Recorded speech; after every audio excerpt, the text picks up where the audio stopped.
Hi, I'm Dr. Jeffrey LeBenger. At Summit Medical Group, we believe that all citizens need to be informed about the important healthcare issues that affect their lives. That's why we're very proud to support important programming produced by the Caucus Educational Corporation.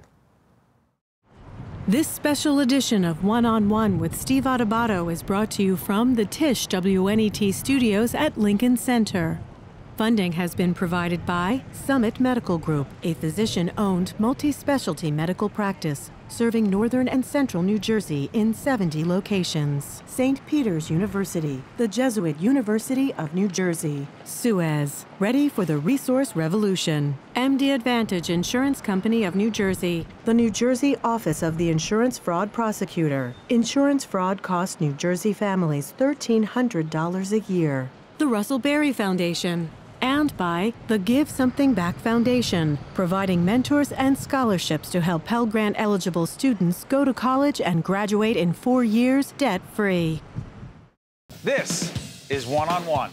I'm an equal American just like you are. The jobs of tomorrow are not the jobs of yesterday. Look at this. You got this? Here it is, man. Look at that. Life without dance is boring. When you first heard that they were doing Charlie Rosengale King, didn't you go, what? Do you enjoy talking politics? No. People call me because they feel nobody's paying attention. Our culture, I don't think, has ever been tested the way it's being tested right now. Such a good question. High five. Hi, I'm Steve Adubato. Welcome to the Tisch WNET studio here in the heart of Lincoln Center. It is our honor and pleasure to welcome for the first time Carole Radziwill, who is Emmy Award-winning producer, journalist, author, and a cast member on The Real Housewives of New York City. How you doing? I'm good. I'm really just coming out of my election malaise.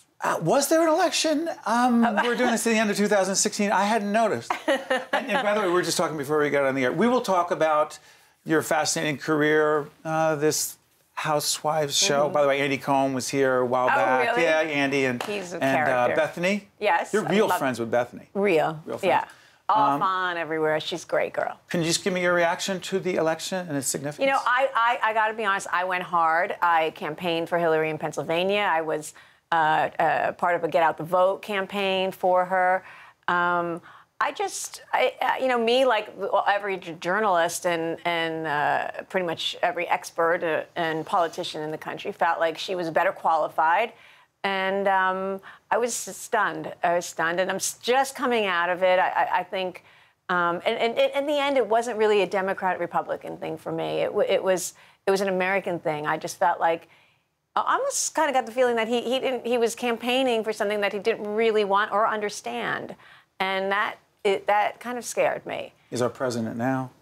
He's the president now, and you know, and I wish him the best, of course, because you know I care about our country and I care about our government and how things work for people who are disenfranchised and you know, like I grew up, you know, working class in upstate New York. I just felt like I'm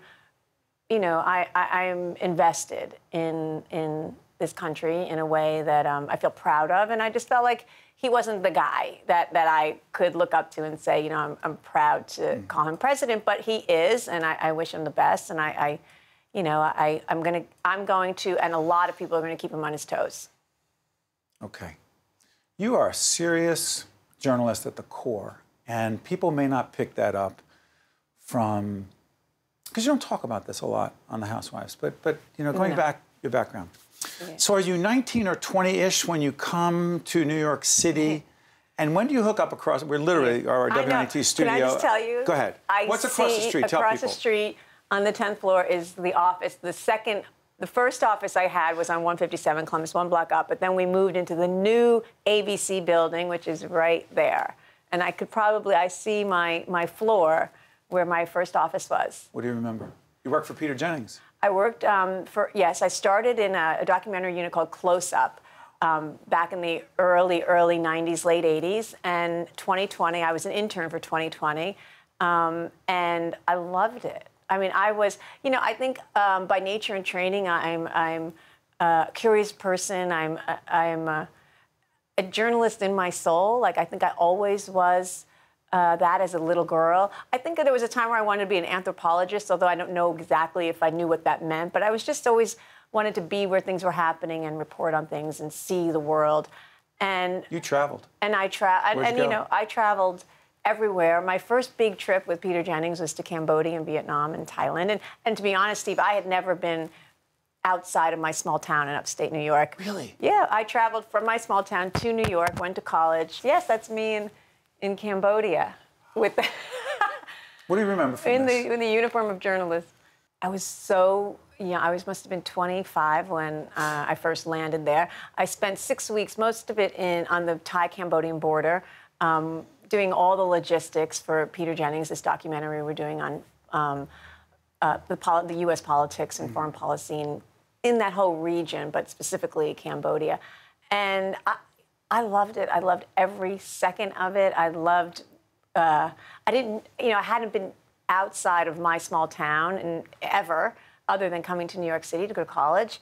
And it was just, I felt like I was so lucky. I was so lucky to be doing something that I was so passionate about and I loved. And it was a 24/7 job. You loved it. Yeah. And you met your future husband at ABC. Yes, I met Anthony at ABC. He was working at Primetime Live, and I was at Peter Jennings reporting. And sometimes we get loaned out, and I was loaned out to Primetime Live to do an hour special on the Menendez brothers. Remember those two brothers? Those two. Murdered their parents. That's right. And what a story. Yeah, that was a big story at the time. Primetime did the first 1 hour before the trial, before anyone knew who these kids were. And there were like 20 of us, PAs and APs, all out the Four Seasons Hotel in L.A. And it's the first time I had been to L.A. even. And it was fun. I just loved it. And I came back from that story and I went right to Louisiana to do a documentary on abortion, the politics of abortion. When did you win that first Emmy? Of 3? Don't say you can't remember your first Emmy. Look at you. No. I mean, because the one that, it was 1994, and I went back to Cambodia to do a story on landmines. And it was an incredible story. And I was lucky enough to win an Emmy. It was magic. It was magic. The guy, Bobby Mueller, who I was profiling, who was heading the whole landmine campaign there, was a brilliant television and a courageous guy, a Vietnam vet in a wheelchair, just fantastic guy. Happened to be best friends with Bruce Springsteen, so we interviewed Bruce Springsteen. It was his first and maybe only network news interview, and it was great times. Great times, and you're extraordinarily successful at a very young age. If I can fast forward, 1999. 99. Anthony is cousins with JFK Jr. Tragedy strikes. You were also best friends with Caroline. Yeah, his wife. His wife. The horrific events take place. They are lost. An accident. You were so close to them. Yeah. You were close. The four of you were. Yeah, my husband had cancer for a long time. It was 5 years, and as and our world got a little smaller and smaller, and he was at the time very private about it. We didn't tell a lot of our friends. And Carolyn and John were really the two people we depended on. And especially that last year in '99, we were living Anthony and I were living in Martha's Vineyard, and at John's home, what used to be his mom's home. And we were spending the summer there. Anthony was, not doing well, but we were just enjoying the last few weeks. And, that was an unbelievable, unspeakable turn of events that no one would have predicted, and certainly was a very difficult summer, difficult time for me. And then Anthony passed away just 3 weeks after the plane crash. And you wind up writing about it extensively in your book. And I don't want to give short shrift to any of this, but help us understand this, because many people, a different group of people know you from the Housewives. Go back. Mm-hmm. If you could say one thing to folks who are struggling right now to get through the incredibly difficult times. Yeah. It's not any one thing. I don't want to trivialize any of this. How did you get through it? You know, I wouldn't, you know, I did all the things that they tell you not to do. I, you know, quit my job at ABC. You did? Yes, I took a leave of absence, and I went back for a little time to cover the Afghanistan war. But then when I came back from the war, I left altogether, and I sold our apartment. I was living on 82nd and Park. I sold our apartment. I quit my job. I moved down to the Lower East Side. I kind of isolated. But you know what? And I think it's what I had to do to make sense of what had happened. And oddly, I didn't start writing until 2 years later. And the motivation was really because I was forgetting things. I was remembering times we had spent. I'm like, wait, did we go there or there? And I just wanted to write it down for my own history, because I thought, I knew at the time I was 34, I was going to have a whole other life, a whole different life. But I knew this was an important part of what would become my life, and I wanted to remember it all. And that kind of became the bones of what remains. I sat. The name of the book. The name of the book, What Remains. Yeah. And for me, it was what I needed to do. And I don't say it's difficult to write, and at a certain point, I realized I might have some talent for it, but it was a job. And then after I was done with the manuscript, I thought, well, maybe I should publish it. And sort of I came at it backwards. But I'm glad I did, because it's just like a story. Once it was published, it was like out there, and it wasn't only my story in my head. It was everyone's story. And I still, you know, people still come up to me in the street and say, I loved your story. I identified with this piece of it, whether it was growing up in, you know, upstate New York, or moving to the big city and being a career girl. There's a lot that people identify, or taking care of a sick parent or a sick husband. Let me ask you this. My wife and I do watch religiously. It's research from me, as you know. Yes. Not entertainment. I'm joking. So, you make the decision. Yeah. What year to join the cast of Real Housewives? Wow. What year? It was 5 years ago. Okay, so you joined the 5th season. Yeah. Because? You know, given everything you just said. You know what? I'll tell you something. I know it seemed counterintuitive at the time, and still I sometimes think it is. But I had a really serious early part of my life. I was not having fun and going to clubs and being crazy and messy in my 20s and 30s. I was a very serious young girl doing serious work, and I loved it. And I just thought, when Andy Cohen approached me, I thought, you know, I just thought it was the silliest thing I had ever heard. But the more I thought about it, partly because I was a journalist, the more interested I became in it. And I just thought it was a nice balance to the seriousness that was so much part of my earlier life. And as you know, as a journalist, we're always curious about whether it's pop culture, politics, war.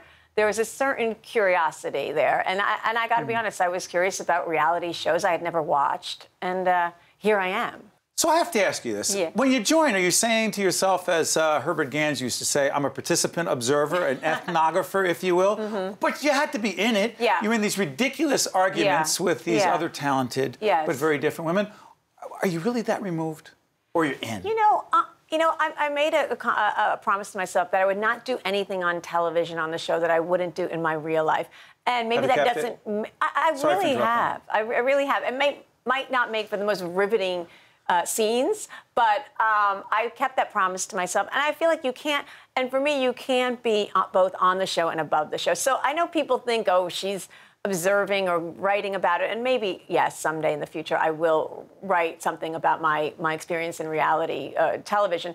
But when I'm there, I'm in it. And all in? I'm all in. And I'm trying to really navigate friendships with women who are very different backgrounds, very different personalities. And sometimes I run into difficulties. And, other times, I've met, really wonderful women. And Bethany Frankel is a great friend. Heather Thompson, who was on 2 seasons. She was here as well. She's a fantastic woman and a great friend still. So successful business person as well. Yes. No regrets about this? I don't have regrets about it. I think when I'm 80 and I look back at my life and I'll think, well, if this is the silliest thing I've ever done, I'm okay with that. You've led so far a fascinating life. Well, I try to keep it interesting. You love this city, don't you? I love the city. As a little girl, we used to come into the city on the weekends, and I just fell in love with it. And I just felt like I knew I could it was a place where you can come and reinvent yourself. And just like lots of little girls all that living in small towns all across this country, you come to New York and you can reinvent your life in a way and make dreams possible. It is really true what they say about New York. And even though you love Bravo, you just told me before we got on there, you love PBS. No, I love PBS, of course. I mean, they're the only ones that are doing some real serious journalism. Just wanted to make sure. Carole Radziwill is an Emmy Award-winning producer, journalist, author, and cast member of The Real Housewives of New York City. 9th season? Wow. I know. Well done. Congratulations. And thank you for joining us. We appreciate it. Thank you. Thank you for having me. It's our an pleasure. honor. It's our honor to have you. Stay with us. We're right back right after this. To see more one-on-one with Steve Adubato programs, visit us online at steveadubato.org. If you would like to express an opinion, email us at info@caucusnj.org. Find us on Facebook at facebook.com/Steve Adubato, PhD, and follow us on Twitter at Steve Adubato. There she is. You all recognize her, Janice Huff, Chief Meteorologist, NBC4 New York. How you doing? I'm great, Steve. How are you? Great. You love your job. I do love my job. I have the best job in the world. You do? No. Hold on. I have the best job. Okay, we have the best jobs. When did you know that this is what you wanted to do for a living? Well, I knew that I wanted to study weather and meteorology. Very early on, I always say to people, I probably came out of the womb just knowing that I was going to do this someday. I was born this way. Probably when I was like 5 or 6.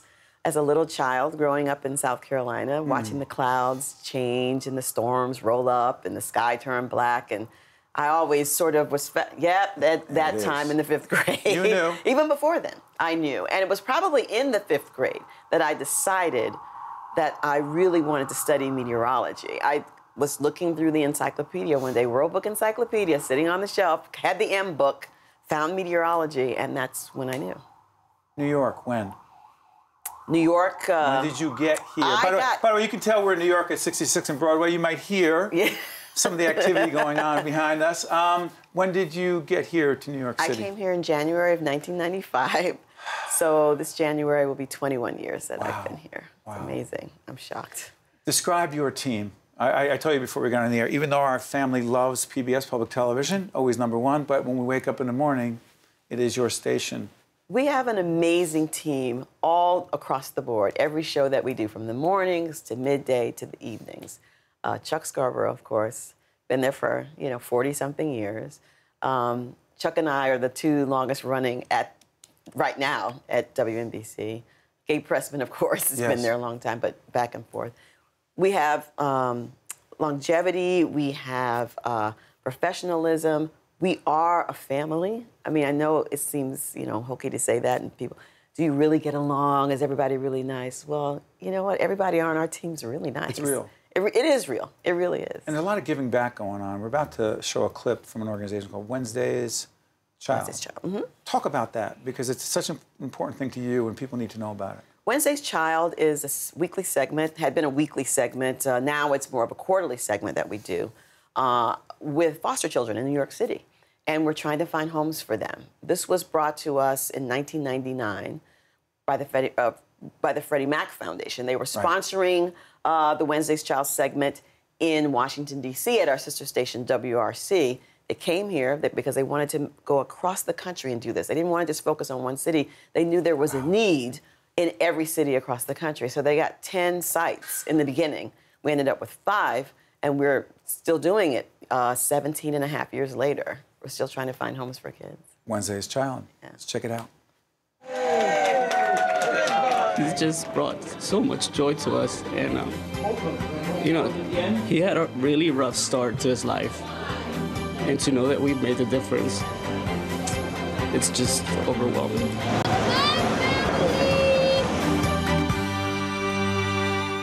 Put that in perspective for us. Is that David Hatcher? David Hatcher, who is our managing editor at WNBC, is, he was one of our permanent adoptive parents. He saw this child and wanted to be a part of it. It's so special when it hits home. And I say home being the NBC family. to see this happen, a success story of something that we try to do every single week, is to find a permanent home for these wonderful children who, for whatever reason, don't have one. For you, with your profile, your high profile, visibility in this market, the #1 market in the country, what responsibility do you feel, obviously, to make a difference like this? I think it's because... And where does that come from? Sorry for interrupting. Where does it come from? I don't have children, but I do love children. I remember, and I know what it's like to grow up in a family and have people that love you and support you. What it means to have that. It's everything. I would not be here today if it weren't for every single person in my family, in my school, in my church, everybody. Not to have that kind of support, it makes me sad when I see children that don't have that, and I know that they can, and I know that there are people out there that can give it to them. So we're just a part of that whole process, because it's a big process to help them find that. And it's more rewarding than anything that I could possibly ever do, is to help someone else. Shifting gears. Yes. Your fascination with weather. Mm-hmm. If I were to ask you what the most significant part of the weather picture is today, would it be global warming? I would have to say yes. Because? Because it is affecting every single person on the planet, not just us, and not only the things that we do to either help add to it or curb it. Other countries, what they do affects everybody else. It's a domino effect. It affects everyone. And it will change and has changed lives on multiple levels. And it's happening. We see it, we record it, we know it. We need to do something. And we are doing things. I mean, it's never enough, I don't think. I don't know that it ever will be enough, but it's a lot. And so many countries are on board, and everybody's, agreed, for the most part, that this is something we need to do.